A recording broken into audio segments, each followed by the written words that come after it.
যারা অশ্লীল সিনেমা দেখেন, যারা অশ্লীল কিছু দেখেন, দেখার সময় এই হাদিসটা মাথায় আনবেন। কি কয় নবীজি দেখেন, তিরমিজি শরীফের 2429 নম্বর হাদিস। রাসূলুল্লাহ সাল্লাল্লাহু আলাইহি সাল্লাম এই আয়াত তেলাওয়াত করলেন, সূরা জিলজালের 4 নম্বর আয়াত তেলাওয়াত করার পর নবীজি বলেন, আতাদরুনা মা আখবারুহা, তোমরা কি জানো জমিনের বৃত্তান্ত কি? জমিন কি বলে দিবে? সাহাবীরা বললেন, আল্লাহ আর তার নবী ভালো জানেন।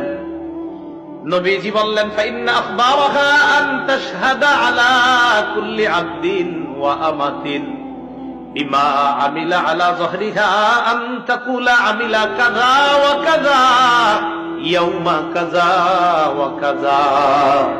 নবীজি বলেন, জমিন এইভাবে বৃত্তান্ত বর্ণনা করবে, তুষার অমুক এলাকার অমুক বান্দা ওই সময় এতটা বাজে অমুক দোকানের সামনে দাঁড়িয়ে টেলিভিশনের মধ্যে অশ্লীল সিনেমা দেখছে, মাবুদ আমি জমিন তার বিরুদ্ধে সাক্ষী দিয়ে দিলাম, তোমার কাছে বিচার চাই।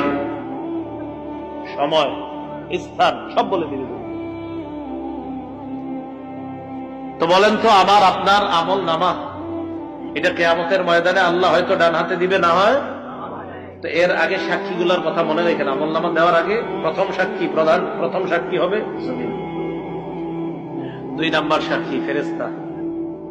সূরা ইনফিতরের 10 থেকে 14 নম্বর আয়াতে আল্লাহ বলেন, ওয়া ইন্না আলাইকুম লাহাফিযিনা কিরামান কাতিবিনা ইয়ালামুনা মা তাফআলুন ইন্নাল আবরারা লাফি নাঈমিন ওয়া ইন্নাল ফুজ্জারা লাফি জাহিম।